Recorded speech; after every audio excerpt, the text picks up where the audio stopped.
And I don't think I would have done Mogul Money on the timeline I did it if I was still at Twitch. Or the Smash event that we just announced yesterday, which will be the most stacked Smash tournament in the past 5 years for each game. If I was still on Twitch, I wouldn't be able to spend that much up front.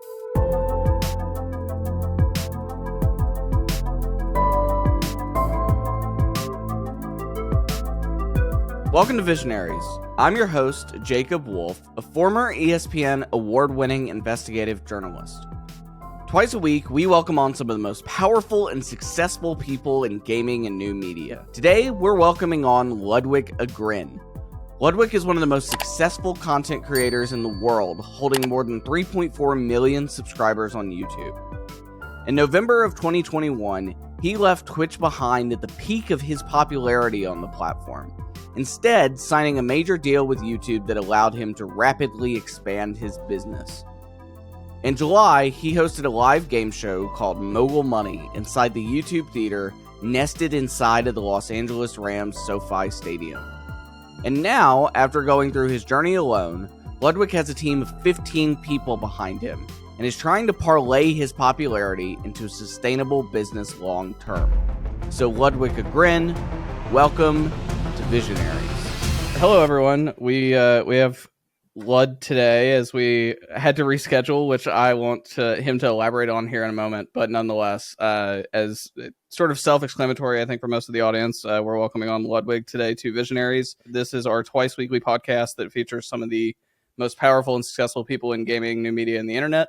And we've had more recently, as he waves his hand on the camera, we've had more recently the likes of yesterday with Jason Schreier, the Bloomberg reporter. We've had over the past few weeks, though, Marcus Bromander, the co-creator of Among Us. We've had Atrioc and Maya Higa, who I'm sure if you're familiar with Lud, you're very familiar with both. I thought we were talking most powerful. You got Atrioc on this all of a sudden? He was great, to be honest. He was fantastic to talk about. We're letting anyone on this podcast these days, Jacob.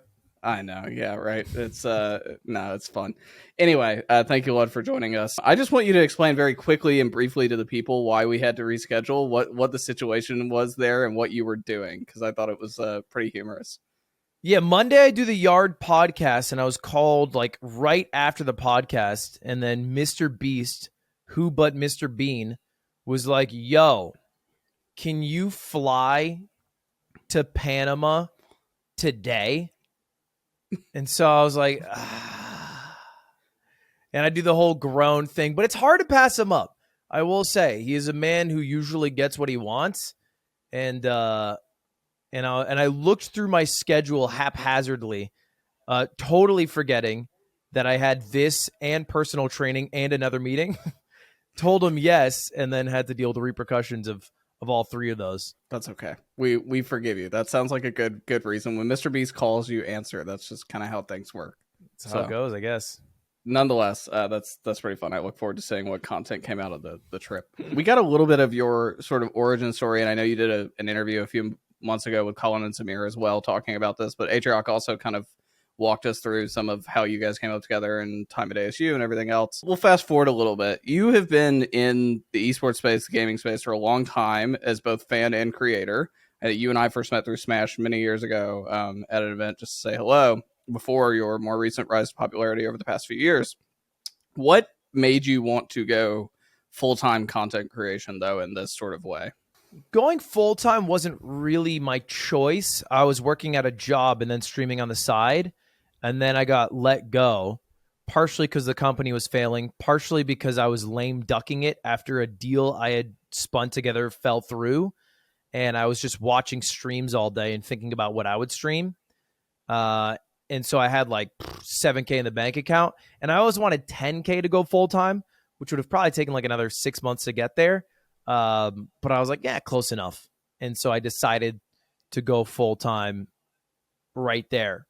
But I didn't say that to my viewers. I lied. I was like, I'm going full time. It's my choice. It'll be super awesome. We're going to have way better content to spin it in a positive way, as opposed to the reality, which was, hey, everything's going to shit, but I'm going to try to last second pull it out of my ass. How big was your channel and both your Twitch channel and YouTube channel at that point when you made that decision? Not great. Not great. I don't even think I really had many YouTube videos at the time. Very, very few YouTube videos at all that were related to my stream content. Because obviously I'd had some YouTube videos from a long time ago about Super Smash Bros. And so I had about 10,000 subscribers from that. But every video I'd post of myself would do much worse. And then I averaged about 100, I'd say 120 to 150 viewers at the time, which on Twitch, even though, it's not that many comparatively to a lot of other creators, it's about enough to live off of if you live somewhere pretty inexpensive. What was the inflection point? What was the moment that number started to shoot up? Was there a certain piece of content that made it hit? Was it you being posted on a subreddit or a Twitter viral moment? What was it that caused the inflection point for that number to skyrocket? It's hard to pinpoint one, and I kind of love that about my channel and what's happened so far is that I've never one tricked it. There's never been one thing that's brought people in. And if you ask a group of like 100 viewers, they might all have different reasons. The first one I can remember was I did an event called Scar vs. Fendi. It was a salty sweet Super Smash Brothers matchup at Evo, and I rented out like a penthouse suite, and I somehow convinced everyone to let me stream it on my channel.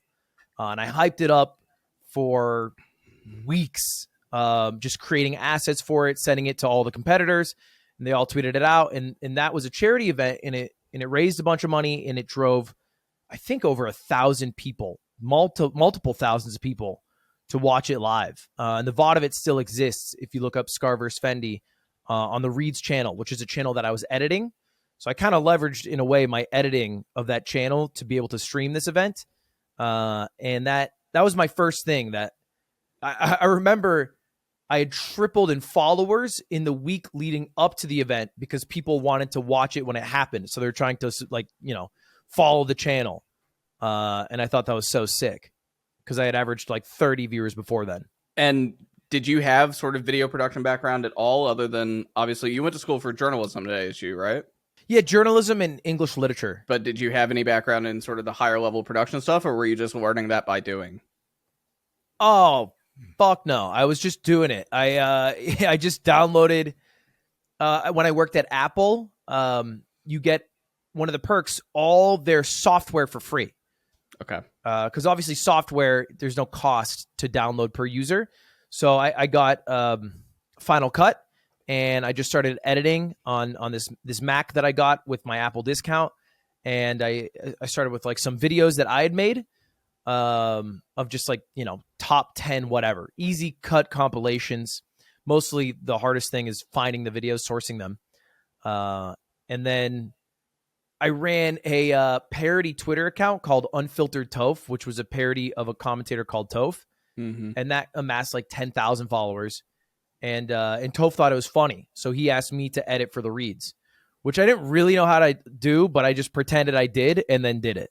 You come up through a community that is highly supportive and highly engaged. I would say of all of the esports communities, Smash is the one that it does its best. It feels like collectively to uplift the people that, come from that background and come from that community. I mean, I used to co-host a Smash show 7 years ago, and I remember how big of a deal that was and getting flagged down at events and just people trying their best to help out and support. It's a very special community. How involved were they at sort of uplifting you at that very beginning when you started to kind of put your all into this career? Yeah, they were super helpful. I mean, I was very into it. It was most of my life. It was most of my friend group, both in Arizona when I was at ASU and when I moved to LA. It was all people I'd met through Smash. I mean, the people I live with now all met through Smash. And so it was everything, and it was my whole support group. And the way I always thought of it is like, it was more like everyone in the Smash community was starved, like we are the table and we're trying to get that trickle down economics and just eat what we can eat, but they're like any creator who would make a video, they'd be like, finally, somebody. Anyone who'd make a podcast, they'd be like, finally, somebody, even if it sucked. The old Melee It On Me podcast with Blur and all those guys, that shit sucked. I used to listen to it because I was that into Smash. It was 3.5 hours of uncut talks after tournaments about the tournament. Just rambling. But it was like, that's all we got. So, enjoy what we got. Can't be greedy. Can't be, everyone was very humble, I would say, which made it very easy to make content in the space because they were down for anything. If I remember correctly on the timeline, you were on a pretty slow, definitely up into the right curve in your career as a creator in 2019. I remember Genesis of 2020 coming by your booth and seeing what you were doing and some of the stuff that you were selling kind of there early on. But it feels like you had this rapid ascendancy during 2020 and 2021, and partly, people being inside consuming more content. What changed when everything went into lockdown and you started making more stuff from home? Well, the website doubled. Twitch literally doubled in size. If you just go to twitchtracker.com and then you look at the charts, you can see that they have concurrent viewers, concurrent streams. Every single thing that you look at over the past 4 years, there's just a spike in March of 2020, April 2020. And luckily I'd been making content for a couple years at that point already. And I'd done Twitch Jeopardy, which was a game show that was just Jeopardy with Twitch streamers. And it wasn't even face cams. I used little PNGs. And I did one with Schlatt, Connor Eats Pants, Slimesicle, and Carson. And that was the first video I'd ever posted that did well, because they were part of the big Minecraft resurgence at the time. And so everything was at a head. And then PogChamps, blessed PogChamps, decided to run a tournament the exact month basically that COVID started to hit. And I was a part of that. And that tournament blew up, and I would just say dumb shit. And so they would put me on their front page while they were waiting for breaks. They would farm me for content, and I would farm them for lull W's.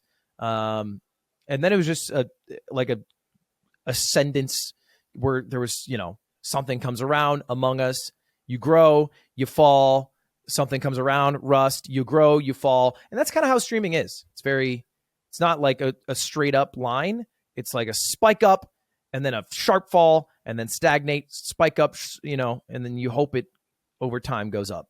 You're in this group, and we talked to Atrioc about this a few weeks ago too. You're in this group of people who is post the Shroud and Ninja deal to Mixer when both of them leave the platform. And rather than what I think maybe Microsoft thought would happen at the time, which would be that a lot of the audience would go with them, some of the audience did, but a lot of it just stayed on Twitch and found something else to consume. And we saw a lot of streamers get a massive spike off of this kind of audience that was kind of just felt like they were almost in the directory looking for new content.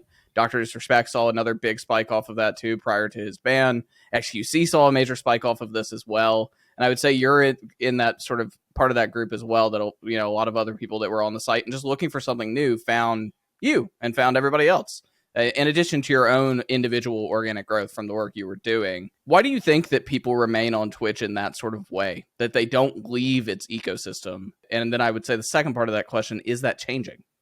I think people like to think they are fans of a streamer, but if everyone's stepping back, you realize that you are a fan of the website and maybe a circle of streamers, because most people are very simple. They have maybe one person that they will always watch if they are on.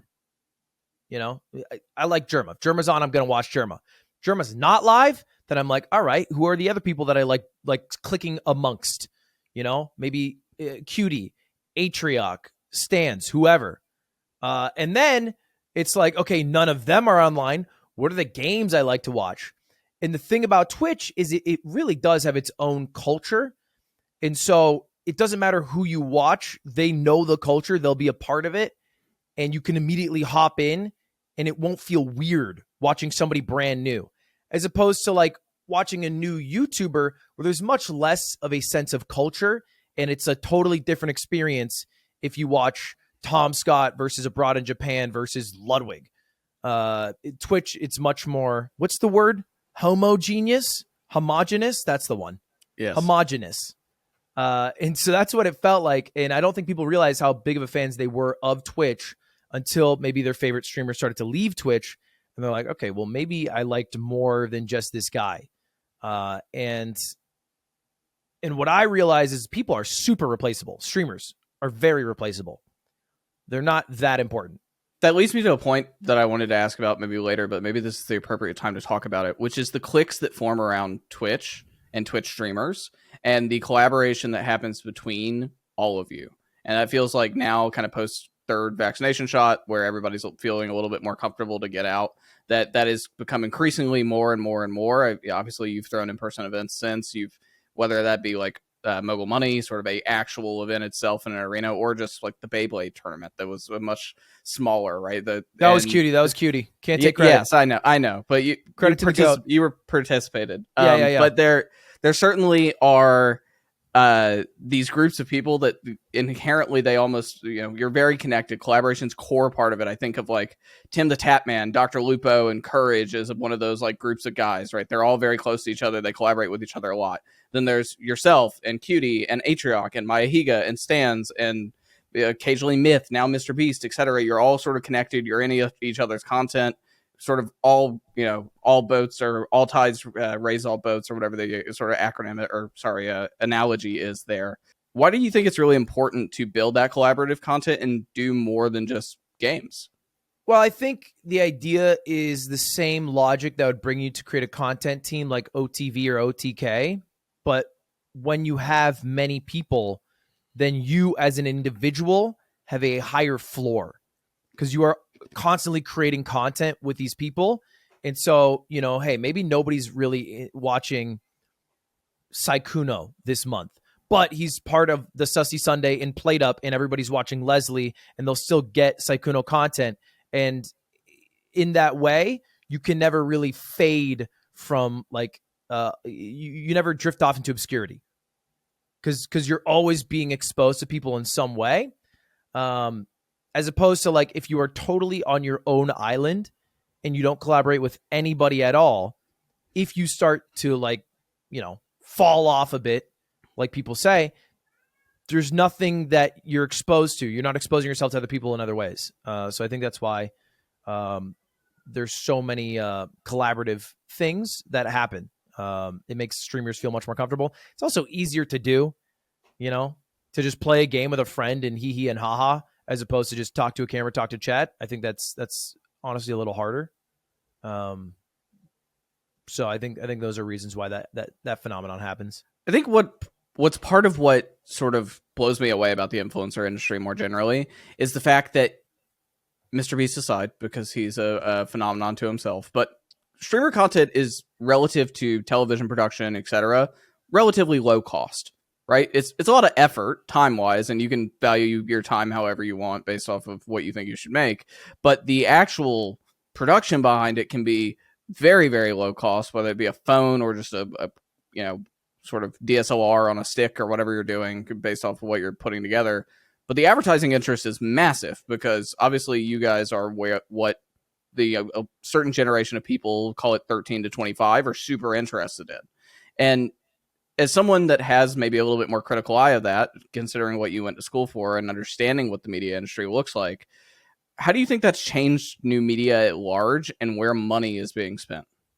I think there's a lot more money being spent on streamers, YouTubers. I think that only increases, but I still think we're 5 years out from like some of the bigger money actually understanding the spaces. It still goes to a lot of traditional media. Like if you ever talk to a VC, VCs are dumb as fuck, bro. You talk to a VC and they only know MrBeast and you have to explain what like a Twitch streamer is through only MrBeast and Ninja, which is crazy. It's like trying to draw the Mona Lisa with crayons. So there is definitely a lot of people who work at these companies who are very smart, but they're also still run by boomers. So we're not all the way there yet. But like, it's so obvious that like the value you get for the cost of an activation with like Pokimane is miles higher than if you were to do it through probably a much more expensive route and do it with like, I don't know, Angels baseball team, right? Because they have a way bigger sales team and the value you get is just, I think bigger with streamers. Because they're generally inexpensive.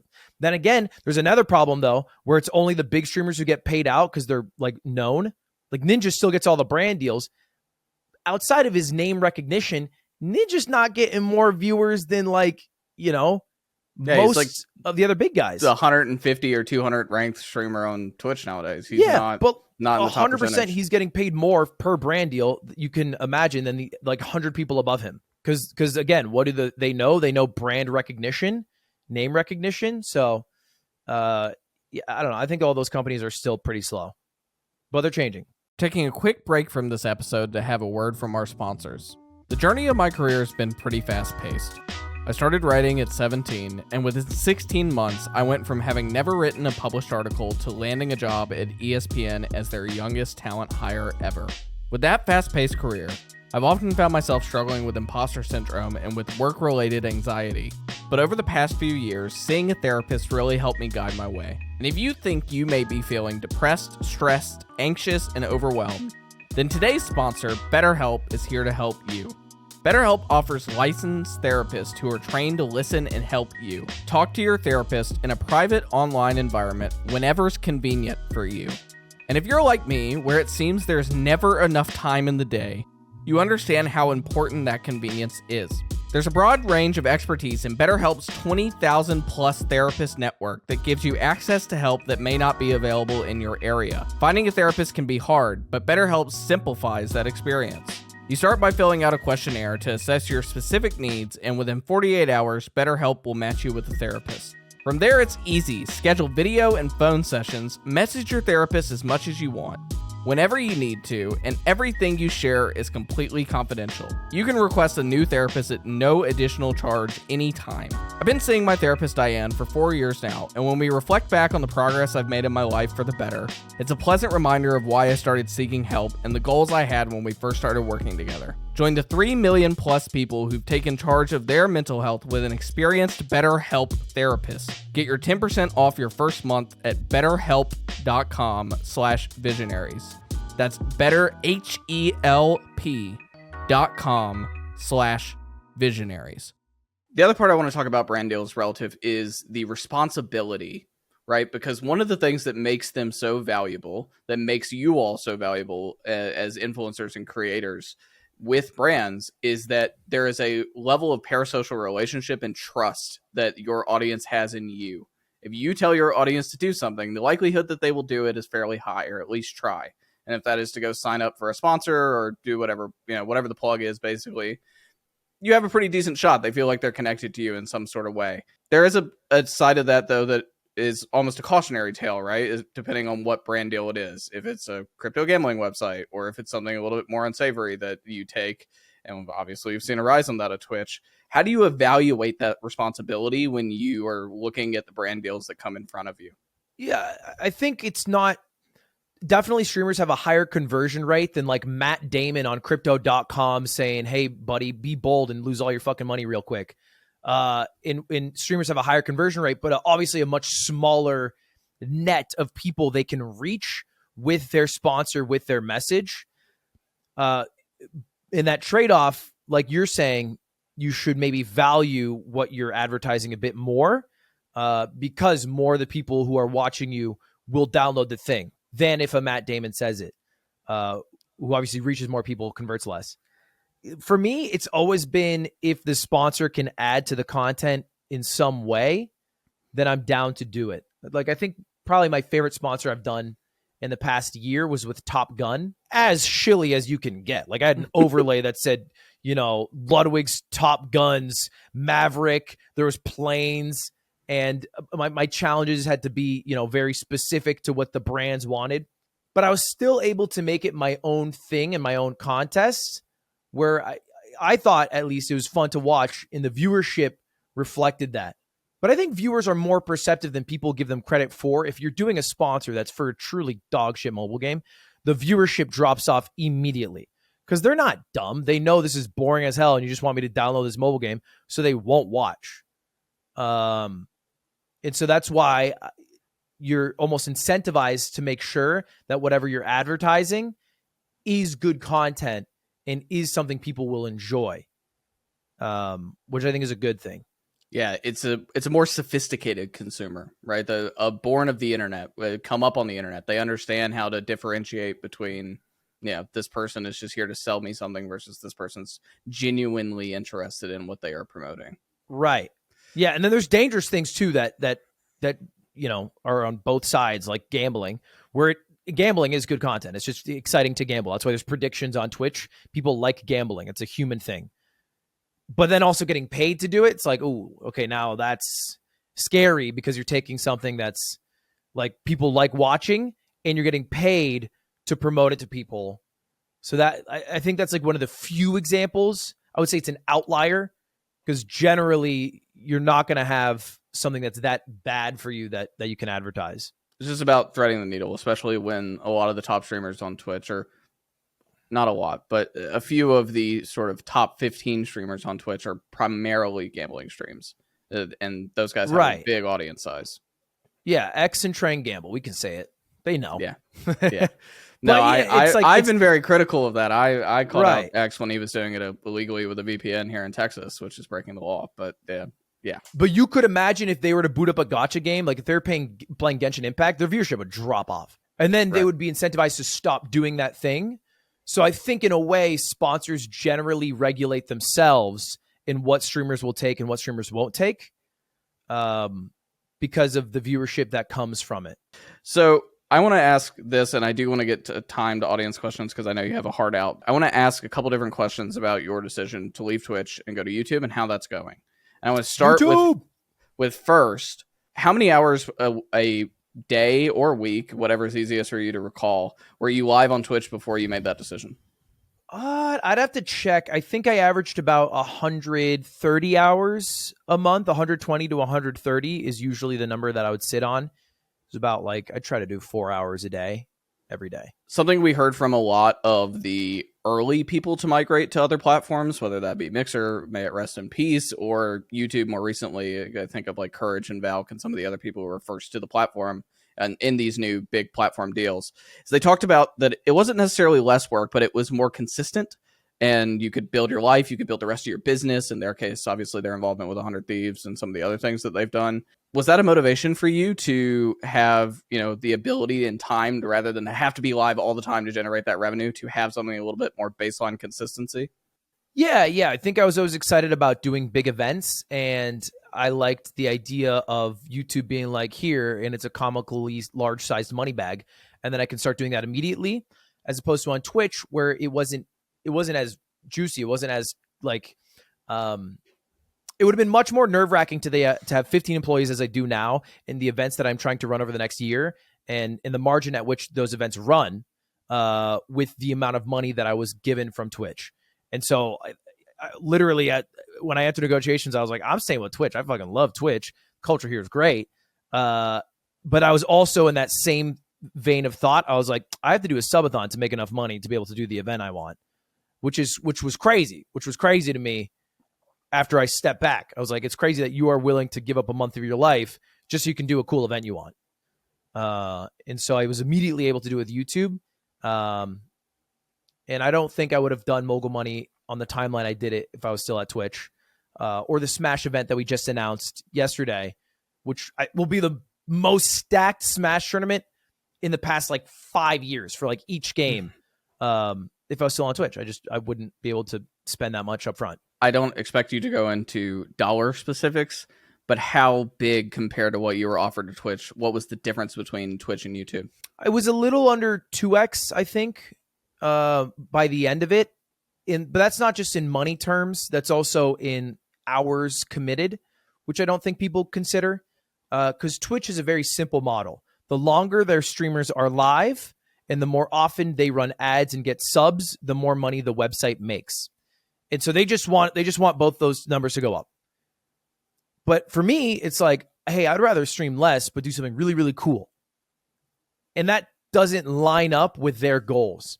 I think internally, there's a lot of people at Twitch who like that. And I think they understand that makes the platform bigger as a whole. And those are cool things that people remember, everything you buy does.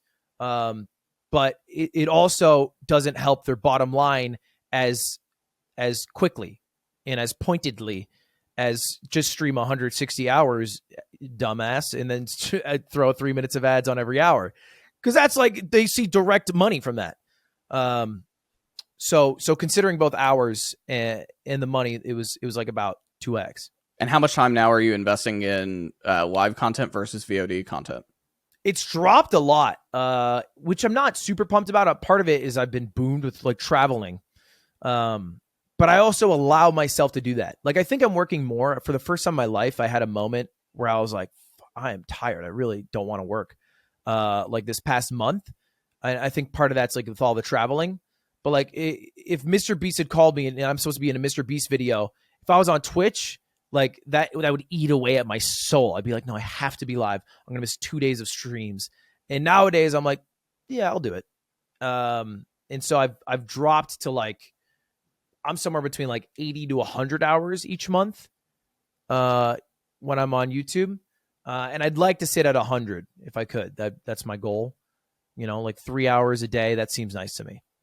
I want to ask about two more things, and then I want to open to the audience questions because we have a lot of them, and I know you have a short amount of time, so we'll have to, sorry, we may not get everyone, but we will we'll pick a couple that can come up and ask Lud these questions themselves because there are a few good ones. So in terms of building the business to support what you're doing around you, but also building things that aren't tangentially linked to your personal brand and personal popularity. One thing I've always talked to streamers and even esports players about is that longevity and the anxiety that comes with the longevity of like, what if my career is over tomorrow? Right. And sometimes that leads to really bad brand deals, like we were talking about earlier, where it's like, get as much money as humanly possible in the shortest amount of time, take whatever comes my way, don't evaluate. Obviously, that's really toxic and leads to really bad things. But now you are building a business. You just mentioned the 15 people that work for you now, but you are building a business that has things other than just content creation, live events, etc., things that you are putting together around it. What are you trying to build for the future? And is it all tied to Ludwig being the most popular influencer on in gaming, etc.? Or is there a world where if that goes away, that's okay? You have other things to do. Yeah, I think it's dumb. I know I'm going to fall off. Every MFer on the website's going to fall off at some point, all right? Try to name 5 actors that were popular 100 years ago. You can't. So, like, yeah, 100 years from now, every single person on the website will have obviously fallen off. And so I'm ready for that. And I think if you're not thinking about how this could be the last day that you will have the followers you have, the viewers you have, then I think you're too cocky. You're too comfortable in your own britches. And as far as like, well, if that's the case, then maybe get all the money I can now. I think that's also dumb. At least for the level I'm at, I'm very happy with just having like $1 million. If I have $1 million when it all falls to shit, I think that's great. All right. And then I can boot up some sub shop and I'll work there. That's fine with me. I'd be happy with that. All right. If I can ride my Vespa, catch sunset every night, that sounds great. That's a great life. I can't complain about that. People would love that life. So I'm down to throw everything at the wall and do the coolest things we can. And one of the things that I'm pivoting to, especially in the past few months, is not just being the face of the things that we make. So I think it's been leaked a bit, but we've been working on a show with XQC for a while now. And I think we should have a pretty huge announcement for that this month. But I just had a thought. I was like, why do I have to be in front of the camera for everything? I'm not that great, I'm not that special. I'm not that funny. I think I'm decent at hosting. I think I tell a decent story or two, but I'm not the end all be all. And I'm going to slowly, as I get older, be more and more out of touch with the people who enjoy being in this space. So it'd be cool if I could at least still touch a part of what the next generation will like. And let's quickly glaze over the fact that I said touch the next generation, Jacob, if you have anything else, any other question. That was worded poorly on my part. No, I know what you mean, though, because I'm kind of walking through a little bit of the same steps in my career, right? I was the big ESPN reporter for a period of time, and I made a life decision a couple years ago that's let's be the producer. I'll be the face of these things short term, but long term, we'll put everybody else in front of the spotlight, right? And I'll just lend the subject matter expertise to everyone else. And I think that's smart. It's probably better for both yours and mine mental health long term, too, that we don't have to be superhuman every single day. So, yeah. So Yeah, all I think right. I think it's vain if you want to be in front of it at all times.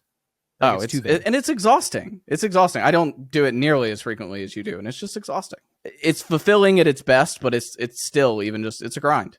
So all right, we're gonna open up to audience questions because you kind of answered both what I had in that last one, and thank you for that. So the first one we're gonna call up is gonna be Adam Antor, returning listener to the show.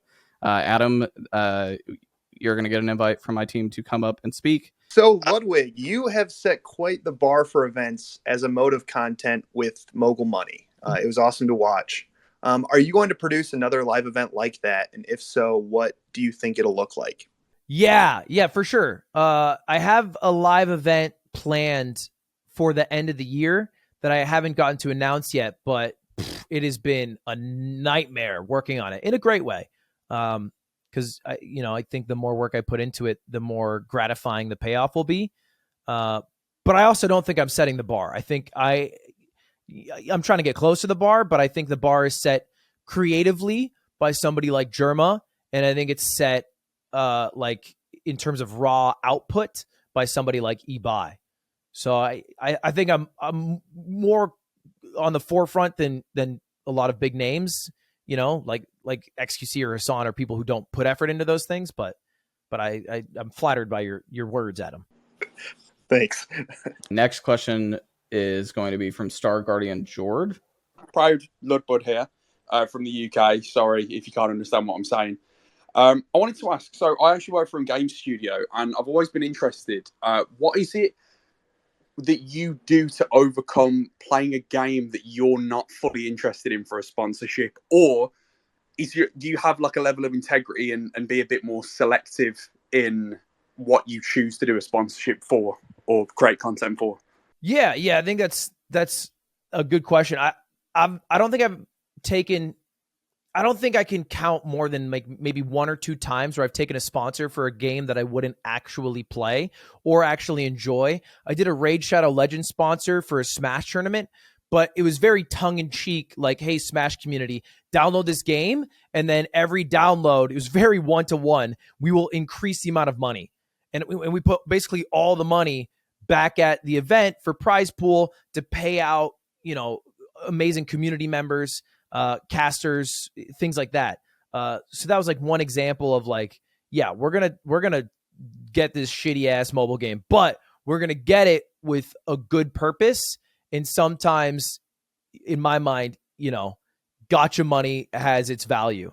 But most of the time, I would only take something from something I like. More recently, I think like the Uno event. Going into that, I thought I'd have a lot more control over how that went. I like the game of Uno. And then I realized I didn't. So it's like, that was an experience that I came out of. And it's like, okay, I have to, in negotiations, make sure I have control over how these things will go, even if it's a game I like. But it's definitely something I think about. Thank you for the question, Jord. And also, I just want to say the game that you work on, Sea of Thieves, is fantastic and has made me happy for many, many, many hours. So thank you for what you do. Appreciate what game? You being here. Sea of Thieves is what he works Jord on Sea of Thieves? Yeah. See if these nuts fit in your mouth, George. Sorry, go ahead. Jesus Christ. Thanks, Lud. You're gonna get Twitter Gaming's in this space. They're just gonna disconnect the line here shortly. Yeah. Last question is gonna be from Tinkerer. Do you think, in general, management and representation for streamers and new media creators has found itself some stability by this year? Or has the growth and possibility been faster than the ability to value that exposure/influence? Bro, who wrote this shit? That's like a professional ass question. Business question, yeah. Yeah, Sounds that like is a came from me, yeah. Save it for calling her Samir. All right. I don't even think it's about catching up because streamers have grown. I think it's about management itself, especially in esports. And I've been thinking about this a lot recently because the 100 Thieves Frosty situation has been notoriously predatory and shit for many, many years on a lot of normally really, really young, either pro gamers or content creators, because everyone who gets into the space is very, very young and they get signed into deals in the same way that would happen to like sports players for decades that aren't beneficial to them. And so I've been very wary of that. And I've never signed with a management team. I've never signed with an esports org, and I've always done everything myself because I haven't trusted anyone I've talked to. I remember early on I got a call with, and I'll name drop here because I think it's funny, CAA, which is a huge management group. You got the mug rocking. I'm a former client. I'm a UTA client now. Okay. Yeah, used to be. Am I talking Used to shit be. on something? No. Go for it. I have no But they're allegiance huge. anymore. They're huge. I think California Actors Agency, is that it? Or California Artist Creative Artist Agency. Yes, Okay. they're one of the 3 big talent agencies in Hollywood. They're huge, yeah, and they have a lot of people and actors, musicians, and they've signed a lot of streamers. And I remember hopping on the call early on. I averaged like maybe 9,000 viewers. It's like right after PogChamps, and it felt bar for bar like a conversation you would see in a movie with a Hollywood agency. It's like, well, we're going to make you a big shot. You're going to be one of the big guys now. We're going to sell you for buku bucks. What do you want to do out here? You want to be like Ninja? And I was like, what are you doing here? Like, be realistic with me.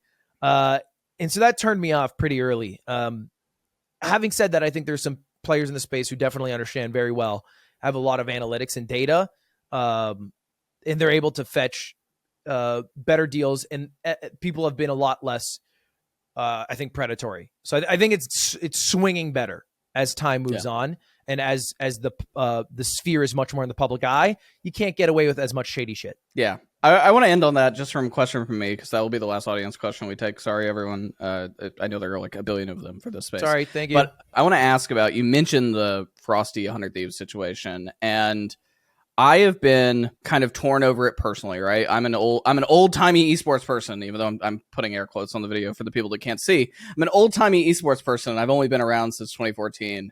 Meaning I have, I'm used to the 70 to 80 hour a week grind. Thankfully now for myself, but used to be for others. And it was not thanked for or paid well enough for in many different instances. And I think that a lot of us have this mentality that if you are going to make it, you're going to be big time. That's the sacrifice you make. Throw away the rest of your life. Don't have family. Don't have pets. Don't have, significant other, etc. Throw it away. Sink your nose in it and just put it nose to the grindstone. Just do it. At the same time, I'll be honest, and I've been vocal about this on social media, it didn't seem like Frosty was doing that based off the analytics that we've seen in terms of the commitment of hours, streaming like 9 hours a week or whatever. You just mentioned that you currently stream about 25 a week and that you used to stream close to 40 a week or 45 a week. So what is your overall take on that situation and looking at it, and how do you feel in terms of balancing those two things? Working hard enough, but not hard enough, etc. Yeah, I certainly think that in almost every industry, there's a level of survivorship bias where people will always think it's because I pulled myself up by my bootstraps harder than the next guy. And it's easy to then, when you're at the top, be like, you just got to pull yourself as hard as I did, kiddo. But I would rather be in the space and leave the space where it is a better work-life balance. I know so many creators who get burnt out, so many creators who are genuinely miserable for long stretches of time, even though they have many followers, many bucks in their bank account. That's not all that matters. And so, yes, the people who work harder will generally benefit more from their work, from the fruits of their labor. Having said that, we should also be in an industry where we can give people, a nice work-life balance. For this specific example, I think I sided with 100 Thieves. I think the only thing they did that was super fucking cringe and predatory was having a contract that was 85% in the favor of 100 Thieves. That is fucking insane and terrible. So even if they're exercising, by the way, we're taking 35%. Putting that in writing is like demon mode. That's demon mode shit. That's absurd. It should be the flip, So that's the one thing where I don't want to let slide by. But I mean, certainly with the resources that they had, the mob, and I think more specifically Frosty, because I think people like Classy tried really hard. Off. Yeah. Give him some props. Yeah. I think they didn't work nearly hard enough. And I think it comes down to not enough guidance, young, naive, door dashing every day, buying a house that's way too expensive, not really knowing what to do. And just assuming that if we all live together, it'll magically come together, which isn't how it works. We'll end on the positive note, I will say on that front, and Devin Nash said this in a recent video he made on this situation as well, is that it's not over. Like Frosty, I think, is 24, now. He was 20, 21 or 19, 20, 21 when he was working actively with 100 Thieves a few years ago, right? Yeah. There is still time to recover from this. This is probably not the best way to recover from it, but nonetheless, there's time to recover from the mistakes, even if it doesn't feel like you have that time, because influencer life, it feels like if you make one mistake, it stings you forever, but that's not true.